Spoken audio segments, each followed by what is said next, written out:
نبی کے صحابہ کے راستے پہ چل کے دلوں کا سکون ہم نے حاصل کیا ہے، لگا ہے نشہ جب سے جنت کا ہم کو اچاٹک ندی اس جگہ سے ہوا ہے، نبی کے صحابہ کے راستے پہ چل۔ ان الحمد للہ نحمده ونستعینه ونستغفر ونعوذ باللہ من شرور انفسنا ومن سیئات اعمالنا من يهده الله فلا مضل له ومن يضلل فلا هادي له واشهد ان لا اله الا الله واشهد ان محمدا عبده ورسوله اما بعد قال الله تبارك وتعالى في قرآن المجيد والفرقان الحميد انا نحن نزلنا الذكر وانا له لحافظون وقال النبي صلى الله عليه وسلم الا انی اوتیت الکتاب ومثلہ معه الا یوشک رجل شبعان على اریکتہ یقول علیکم بهذا القرآن فما وجدتم فیہ حلال فأحلوه وما وجدتم فیہ من حرام فحرموه الا لا يحل لكم لحم الحمار الاہلی رواہ ابو داود فی کتاب اول کتاب السنہ رب اشرح لی صدری ویسر لی امری واحلل عقدۃ من لسانی یفقہوا قولی سبحانک لا علم لنا الا ما علمتنا انک انت العلیم الحکیم۔ حاضرین مجلس، آج کا یہ 15 روزہ پروگرام جو کہ اہمیت حدیث کے تعلق سے منعقد کیا گیا ہے، سب سے پہلے ہم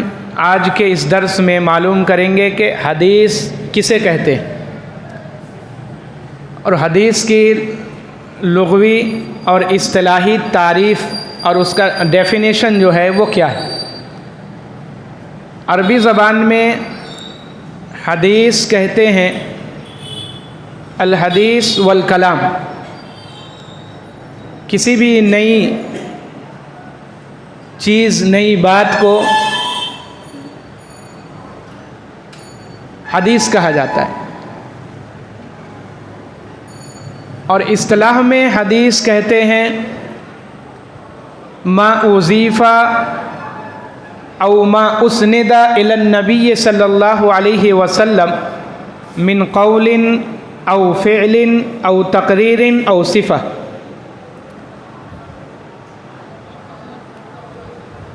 حدیث کہتے ہیں وہ قول یا عمل یا تقریر یا صفت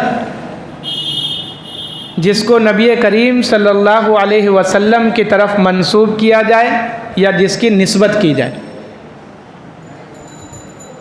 یہ حدیث کا ایک عام مفہوم ہے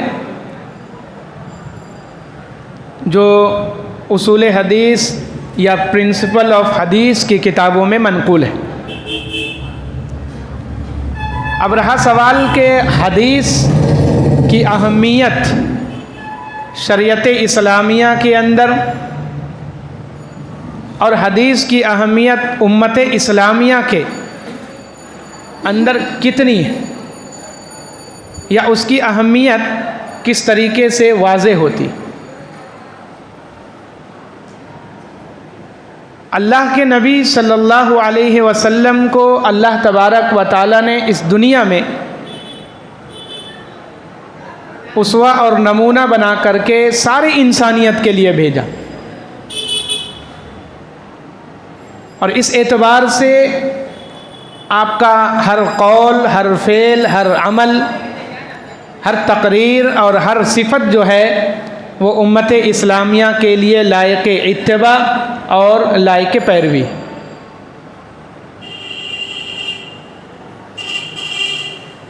قرآن اور حدیث یہ اللہ تبارک و تعالیٰ کی طرف سے نازل کردہ ہے، اور قرآن اور حدیث دونوں پر ہی وحی کا اطلاق ہوتا ہے، یا قرآن اور حدیث دونوں کو وحی کہا جاتا ہے۔ لیکن فرق دونوں میں کیا ہے؟ قرآن یہ وحی مطلوع ہے۔ وحی مطلوع کا معنی ہوتا ہے جس کی تلاوت کی جاتی ہے، جس کا ریسیٹیشن کیا جاتا ہے، جس کو پڑھا جاتا ہے، نمازوں میں ہو، غیر نمازوں میں ہو۔ تو قرآن وحی مطلوع ہے، جس کی تلاوت کی جاتی ہے، جس کا ریسیٹیشن کیا جاتا ہے، جس کو بار بار پڑھا جاتا ہے۔ اور حدیث وحی غیر مطلوع ہے، جس کا ریسیٹیشن جو ہے وہ ضروری نہیں ہے۔ اتنا ہی فرق۔ قرآن بھی وحی ہے، اللہ کے طرف سے نازل کردہ ہے، اور حدیث بھی اللہ رب العالمین کے طرف سے نازل کردہ ہے، لیکن دونوں میں فرق اتنا ہے کہ ایک جو قرآن ہے وہ وحی مطلوع ہے، جس کی تلاوت کا حکم اللہ رب العالمین نے دیا، جس کے پڑھنے کا فرمان اللہ رب العالمین نے جاری کیا، اور خود جناب محمد الرسول اللہ صلی اللہ علیہ وسلم ہمیشہ قرآن مجید کو پڑھا کرتے تھے، اس کی تلاوت کیا کرتے تھے، نمازوں میں اس کی تلاوت اور اس کا ریسیٹیشن ہوتا ہے۔ اور حدیث جو ہے وہ وحی غیر مطلوع ہے، جس کی تلاوت لازم اور ضروری نہیں۔ اتنا ہی فرق۔ اب سوال پیدا یہ ہوتا ہے کہ قرآن اور حدیث کیا اس میں کوئی اول اور کوئی دوم ہے، یا کوئی پہلے اور کوئی بعد میں ہے؟ شریعت کے اندر ایسا کوئی فرق نمایاں نہیں کیا گیا۔ قرآن اور حدیث دونوں ایسے لازم اور ملزوم شے ہے، قرآن کے بغیر حدیث اور حدیث کے بغیر قرآن کو صحیح طور پر سمجھنا جو ہے وہ بالکل دشوار اور ناممکن ہے، بالکل دشوار اور ناممکن۔ اور اللہ کے نبی صلی اللہ علیہ وسلم کے قول، فعل، عمل، تقریر اور صفت، ان تمام چیزوں کو حدیث کی شکل میں امت تک، امت اسلامیہ تک پہنچانے والا جو سلسلہ اور جو چین ہے، اس کو سند کہا جاتا ہے، یا اس کو اسانید کہا جاتا ہے۔ انشاءاللہ سند اور اسانید کے بارے میں کسی اور درس میں اللہ رب العالمین نے توفیق دیا تو اس پر گفتگو کیا جائے گا۔ ابھی یہاں صرف اتنا جاننا ضروری ہے ہمارے لیے کہ حدیثوں کو اللہ کے نبی صلی اللہ علیہ وسلم سے محدثین تک پہنچانے میں جو جو لوگ واسطے میں بیچ میں آتے ہیں، فلاں سے فلاں نے سنا، پھر فلاں سے فلاں نے سنا، پھر فلاں سے فلاں نے بیان کیا، یہ جو چین ہوتا ہے روات کا، نریٹرز کا اور بیان کرنے والے کا، اس کو سند کہا جاتا ہے۔ اور انہی سندوں سے مل کر کے حدیث جو ہے وہ جناب محمد الرسول اللہ صلی اللہ علیہ وسلم تک پہنچتی، اور اسی سند کی وجہ سے حدیثوں کے اوپر حکم لگایا جاتا ہے کہ یہ حدیث ضعیف ہے، یہ حدیث صحیح ہے، یہ حدیث حسن ہے۔ حدیثوں کے اندر جو کیٹیگرائز کیا جاتا ہے، حدیثوں کے اندر جو تفریق کیا جاتا ہے، اور حدیثوں کو جو الگ الگ پیمانے پر رکھا جاتا ہے، مقبول حدیثیں الگ، مردود حدیثیں الگ، ضعیف حدیثیں الگ، موضوع اور فیبریکیٹڈ حدیثیں الگ، یہ سند اور سلسلے کے وجہ سے ہی حدیثوں پر حکم لگایا جاتا ہے، اسی کی وجہ سے لگایا جاتا ہے۔ بہرحال تو قرآن اور حدیث جو ہے وہ دونوں اللہ کی طرف سے نازل کردہ ہے۔ قرآن حکیم میں اللہ تبارک و تعالیٰ نے جناب محمد الرسول اللہ صلی اللہ علیہ وسلم کے بارے میں ارشاد فرمایا، وَمَا يَنْتِقُ عَنِ الْهَوَىٰ إِنْ هُوَ إِلَّا وَحْيٌ يُوحَىٰ۔ وَمَا يَنْتِقُ عَنِ الْهَوَىٰ، امام کائنات صلی اللہ علیہ وسلم اپنی طرف سے گڑھ کر کے کوئی بات، اپنے نفسانی خواہشات سے، اپنے من سے کوئی بات گڑھ کر کے نہیں کہتے۔ وما ينطق عن الهوى ان هو الا وحی یوحی، نبی کریم صلی اللہ علیہ وسلم کے زبان مبارک سے جو بھی کلمات اور الفاظ اور جو باتیں اور جو جملے نکلتے ہیں وہ اللہ رب العالمین کی طرف سے وحی کے طور پر نازل ہوا کرتا ہے۔ اس آیت سے بھی واضح ہو گیا کہ اللہ کے کلام میں اور جناب محمد الرسول اللہ صلی اللہ علیہ وسلم کے حدیثوں میں فرق کچھ بھی نہیں، وہ بھی اللہ کی طرف سے ہے اور یہ بھی اللہ کی طرف سے ہے۔ فرق وہی ہے جو میں نے آپ کو بتلایا کہ وہ تلاوت کیا جاتا ہے اور اس کی تلاوت نہیں کی جاتی۔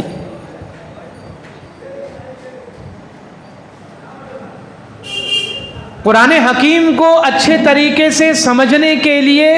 نبی کریم صلی اللہ علیہ وسلم کے حدیثوں کا سہارا لینا، آپ صلی اللہ علیہ وسلم کے حدیثوں کو پڑھنا اور نبی کریم صلی اللہ علیہ وسلم کے حدیثوں کو جاننا نہایت ہی ضروری۔ بہت ساری ایسی مثالیں قرآن حکیم کے اندر ہیں، کیونکہ کسی بھی زبان کے اندر، ہر زبان کی اپنی ایک خاصیت ہوتی ہے، اپنا ایک اسپیسیفیکیشن ہوتا ہے، اپنا ایک اسلوب اور طرز ہوتا ہے، ہر زبان کی اپنی خصوصیات ہوتی ہے، ہر زبان کا اپنا ایک معیار ہوتا ہے۔ اگر ہم ہر چیزوں کو اس زبان کے لغت کے اندر تلاش کر کے اس کو سمجھنے کی کوشش کریں گے تو اس کا سمجھنا، اس کا معنی اور مفہوم کو اخذ کرنا یہ ہمارے لیے بہت ہی دشوار کن اور مشکل ہو جائے گا، بہت زیادہ پریشانی کی بات ہو جائے گی، کیونکہ قرآن حکیم کے اندر اللہ تبارک و تعالیٰ نے بہت ساری ایسی آیتیں نازل فرمائی ہیں جو مطلق ہیں۔ مطلق کا مطلب کیا ہے کہ عام طور پر اس بات کو بیان کر دیا گیا ہے، بس اللہ تبارک و تعالیٰ نے ایک حکم نازل کر دیا، لیکن سننے والے کو یہ سمجھ میں نہیں آیا کہ اس سے اللہ رب العالمین کا مراد کیا ہے اور اللہ رب العالمین کا مقصد کیا ہے بیان کرنے کا اور نازل کرنے کا۔ مثال کے طور پر اللہ تبارک و تعالیٰ نے قرآن حکیم کے اندر ارشاد فرمایا، اللہ تبارک و تعالیٰ نے وراثت کے تعلق سے،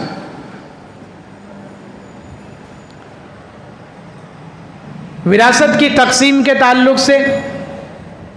بیٹے کو کتنا حصہ دیا جائے گا، بیٹی کو کتنا حصہ دیا جائے گا، اگر بیوی ہے تو بیوی کو کتنا حصہ ملے گا، ماں باپ ہیں تو وراثت میں ماں باپ کا کتنا حصہ ہوگا، دادی کا کون سا ترکے میں حصہ دیا جائے گا۔ اللہ تبارک و تعالیٰ نے قرآن حکیم کے اندر سورہ بقرہ میں ارشاد فرمایا، یوصیکم اللہ فی اولادکم للذکر مثل حظ الانثیین، اللہ نے تمہارے اولادوں کے بارے میں وصیت کیا ہے تم کو، یہ فرمان اللہ رب العالمین نے جاری کیا ہے وصیت کے تعلق سے، ترکے کے تعلق سے، للذکر مثل حظ الانثیین،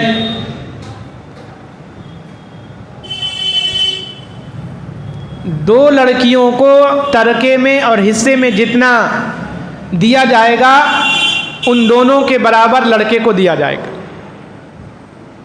یا لڑکے کو جتنا حصہ دیا جائے گا اس کے آدھا لڑکیوں کو دیا جائے گا۔ یہ ایک عام اور مطلق حکم اللہ تبارک و تعالیٰ نے قرآن حکیم کے اندر نازل فرما دیا۔ اب پڑھنے والے یا سننے والے یہ سمجھیں گے کہ لڑکے اور لڑکی کا حصہ اللہ رب العالمین نے متعین کر دیا ہے کہ لڑکے کو جتنا حصہ ملے گا ترکے میں یا وراثت میں، لڑکیوں کو اس کے آدھا دیا جائے گا۔ مثال کے طور پر اگر لڑکوں کو وراثت میں 100 روپے ملے گا حصہ تو لڑکیوں کو 50 روپے دیا جائے گا۔ اگر لڑکے کو وراثت میں 1000 روپے ملتے ہیں تو لڑکی کو 500 روپے وراثت میں دیا جائے گا۔ لیکن پورے قرآن کے اندر یہ کہیں نہیں لکھا یا ذکر نہیں کیا اللہ رب العالمین نے کہ اگر لڑکا یا بیٹا اولاد میں سے کافر ہو جائے، دین اسلام سے نکل جائے، تو پھر اس کا وراثت میں حصہ ہوگا یا نہیں ہوگا؟ اگر وراثت میں حصہ ہوگا تو کتنا ہوگا، کیسے ہوگا؟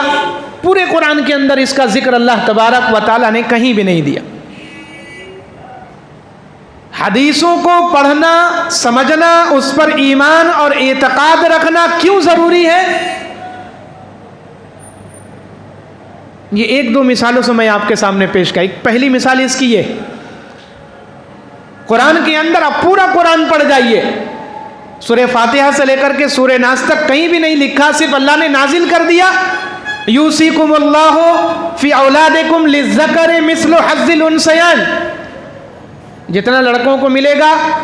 اس کے آدھا لڑکیوں کو ملے گا، یا دو لڑکیوں کو جتنا حصہ ملے گا ایک لڑکے کو اتنا حصہ اللہ رب العالمین نے متعین کیا ہے۔ اب اگر اولاد میں سے لڑکا یا لڑکی کافر ہو گئے، دین اسلام سے خارج ہو گئے، تو ان کو باپ کے چھوڑے ہوئے ترکے میں وراثت میں حصہ ملے گا یا نہیں ملے گا؟ اور اگر ملے گا تو کتنا حصہ ملے گا؟ یہ تمام باتیں اللہ تبارک و تعالیٰ نے وضاحت کے ساتھ بیان فرمایا ہے۔ اللہ تبارک و تعالیٰ نے اس کی وضاحت فرما دی۔ بخاری شریف کتاب الفرائض کے اندر اسامہ بن زید رضی اللہ تعالیٰ عنہ سے روایت،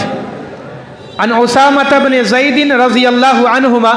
ان النبی صلی اللہ علیہ وسلم قال لا يرث المسلم الكافر ولا الكافر المسلم، رواہ البخاری کتاب الفرائض، حدیث نمبر 6764 6764۔ اسامہ بن زید رضی اللہ تعالیٰ عنہ سے روایت ہے، کہتے ہیں کہ اللہ کے نبی صلی اللہ علیہ وسلم نے فرمایا کہ لا یرث المسلم الکافر، مسلم جو ہے لا یرث المسلم کافرہ، مسلم کے ترکے میں اور وراثت میں کافر کا کوئی حصہ نہیں ہوگا، اور کافر کے ترکے اور وراثت میں مسلم کا کوئی حصہ نہیں ہوگا۔ قرآن میں اللہ رب العالمین نے کہیں بھی اس کا تذکرہ نہیں فرمایا ہے، لیکن اللہ کے نبی صلی اللہ علیہ وسلم نے اس بات کی وضاحت کر کے بیان فرما دیا کہ حدیث کو پڑھنا، حدیث پر ایمان اور اعتقاد رکھنا، اور حدیث کے روات کو جاننا اور سمجھنا کتنا ضروری ہے اور کس قدر اہم ہے۔ اگر اللہ کے نبی صلی اللہ علیہ وسلم کے حدیثوں کا ہم انکار کر دیں یا حدیثوں کو ہم نہ مانیں، یا صحابہ اکرام جن کے ذریعہ سے حدیثیں ہم تک پہنچی ہے، اللہ کا فرمان ہم تک پہنچا ہے، آپ صلی اللہ علیہ وسلم کا قول فعل اور عمل ہم تک پہنچا ہے، اگر ہم اس سلسلے کا انکار کر دیں تو شریعت اسلامیہ کی بنیاد جو ہے وہ ختم ہو جائے۔ پھر ایسی آیتوں کو کہاں سے سمجھا جائے گا؟ پھر معاملہ ویسا ہی ہوگا کہ قرآن کی آیتوں کو ہم اپنے منطق اور لاجک لگا کر کے سمجھیں گے، ہمارے ذہن اور دماغ میں اس آیت کا جو مفہوم اور معنی آئے گا ہم اسی مفہوم کو اخذ کریں گے، اور اللہ رب العالمین نے جس مقصد سے اس آیت کو نازل فرمایا ہے یا اللہ کا جو مراد ہے وہ ختم ہو جائے، پھر گمراہی ہمارے لیے آسان ہو جائے گی۔ اللہ کے نبی صلی اللہ علیہ وسلم کے اس فرمان سے واضح ہو گیا کہ اگر کوئی کسی کی اولاد کافر ہو جائے گی تو مسلم کے وراثت میں اور ترکے میں اس کا کوئی حصہ شریعت اسلامیہ کی طرف سے متعین اور مقرر نہیں کیا گیا ہے۔ پہلے ایمان والا تھا، باپ کے انتقال کر جانے کے بعد کافر ہو جاتا ہے، باپ کے مال کا بٹوارا ہوگا، اس کا حصہ ہوگا اور اس کو تقسیم کیا جائے گا، تو اس کافر بیٹے کا یا بیٹی کا کوئی حصہ نہیں ہوگا۔ یہ جناب محمد الرسول اللہ صلی اللہ علیہ وسلم کے حدیثوں سے معلوم ہو گیا اور واضح ہو گیا۔ یہ مطلق کی مثال ہے، اللہ رب العالمین نے مطلق آیت نازل فرما دی۔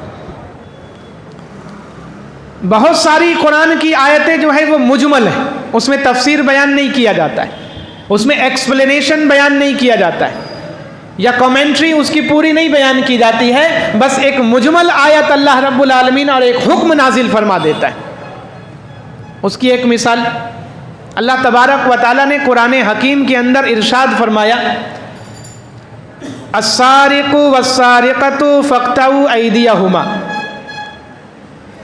چوری کرنے والا مرد اور چوری کرنے والی عورت اس کے ہاتھ کاٹ دیے جائیں گے۔ لیکن پورے قرآن کے اندر یہ کہیں ذکر نہیں کیا اللہ تبارک و تعالیٰ نے کہ ہاتھ کاٹا کہاں سے جائے گا۔ ہاتھ چوری کرنے والے نے چوری کیا، شریعت اسلامیہ کے قانون کے اعتبار سے چوری کرنے والا اگر چوری کرتا ہوا پکڑا گیا تو اس کے ہاتھ کاٹ دیے جائیں گے۔ پورے قرآن میں اس کا ذکر نہیں کیا گیا کہ ہاتھ رسٹ سے کاٹا جائے گا، کلائی سے، یا پھر کوہنیوں سے کاٹا جائے گا، ایلبو جس کو کہا جاتا ہے، یا پھر پورا ہاتھ کاٹا جائے گا بازو تک، پورا عام جس کو کہا جاتا ہے، کہیں پورے قرآن میں ذکر نہیں۔ اور اسی طریقے سے کتنی چوری پر ہاتھ کاٹا جائے گا؟ اگر کوئی 1 درہم چوری کرتا ہے تو کیا اس کا ہاتھ کاٹ دیا جائے گا؟ اگر کوئی 1 دینار چوری کرتا ہے تو اس کا ہاتھ کاٹا جائے گا یا نہیں کاٹا جائے گا؟ کتنا روپیہ چوری کرے گا یا کتنا سونا یا چاندی چوری کرنے پر اس کے ہاتھ کاٹے جائیں گے؟ پورے قرآن میں اللہ تبارک و تعالیٰ نے اس کا ذکر نہیں کیا۔ اب اگر ہم یہ سمجھ لیں کہ قرآن مجید سے ہی ہم دین اسلام کو اور شریعت اسلامیہ کو سمجھیں گے اور جانیں گے اور سیکھیں گے، تو پھر ہم اس کو کیسے مقرر اور متعین کریں گے کہ چوری کرنے والا کتنا چوری کرے گا تو اس کا ہاتھ کاٹا جائے گا، اور چوری کرنے والا جب چوری کرتے ہوئے پکڑا جائے گا تو اس کا ہاتھ کہاں سے کاٹا جائے گا؟ کیونکہ پورے ہاتھ کا اطلاق یہاں سے یہاں تک ہاتھ کا اطلاق ہوتا ہے، ہاتھ کا کون سا حصہ کاٹا جائے۔ لیکن جب ہم جناب محمد الرسول اللہ صلی اللہ علیہ وسلم کے حدیثوں کا مطالعہ کرتے ہیں، نبی صلی اللہ علیہ وسلم کے صحابہ کا یہ احسان ہے، اللہ رب العالمین نے ان کو چنا ہے، منتخب کردہ ہے۔ اللہ تبارک و تعالیٰ نے ساری انسانیت کے دلوں کو دیکھ کر کے صحابہ کرام کو سلیکٹ کیا اور چنا ہے اللہ کے نبی صلی اللہ علیہ وسلم کی جانشینی اختیار کرنے کے لیے، اور آپ سے شریعت سیکھ کر کے اور سمجھ کر کے امت اسلامیہ تک پہنچانے کے لیے۔ دشمنان اسلام، یہودی، نصرانی، مجوسی، یا پھر آج نئے نئے جو فتنے برپا ہو رہے ہیں غامدیت کے نام سے، رافضیت کے نام سے، شیعیت کے نام سے، جنہوں نے اپنے فہم اور دماغ سے کتاب و سنت کو سمجھنے کا ٹھیکہ لیا یا ذمہ داری لی ہے، وہ قرآن حکیم سے کس طریقے سے اللہ رب العالمین کے اس فرمان اور اس مراد کو سمجھیں گے یا سمجھائیں گے؟ کہیں اللہ رب العالمین نے ذکر نہیں کیا کہ کتنا چوری پر ہاتھ کاٹا جائے گا اور کہاں سے ہاتھ کاٹا جائے گا۔ اللہ کے نبی صلی اللہ علیہ وسلم کی حدیث بخاری شریف کی روایت کتاب الحدود کے اندر عائشہ رضی اللہ تعالی عنہا راویہ ہیں بیان کرنے والی، وعن عائشہ رضی اللہ تعالی عنہا عن النبی صلی اللہ علیہ وسلم قال تقطع ید السارق فی ربع دینار، رواہ البخاری فی کتاب الحدود، حدیث نمبر 6790، 6790 6790 کتاب الحدود، جہاں پر اسلامی قوانین بیان کیے گئے ہیں۔ زناکار کو کون سی سزا دی جائے گی، چوری کرنے والے کو کون سی سزا دی جائے گی، لان تان کرنے والے کو، جھوٹے گواہی دینے والے کو کون سی سزا دی جائے گی، شراب پینے والے کو کیا سزا دی جائے گی، یہ کتاب الحدود کے اندر حدیثوں کے کتابوں میں یہ پورے باب قائم رہتا ہے۔ عائشہ رضی اللہ تعالی عنہا فرماتی ہیں کہ اللہ کے نبی صلی اللہ علیہ وسلم نے فرمایا تقطع ید السارق فی ربع دینار، اگر کوئی چور، چوری کرنے والا کوئی شخص 1/4 دینار کے برابر چوری کرتا ہے، 1/4 دینار، سونے کے سکوں کو دینار کہا جاتا ہے، چاندی کے سکوں کو درہم کہا جاتا ہے، بعض روایتوں میں ثلث دینار،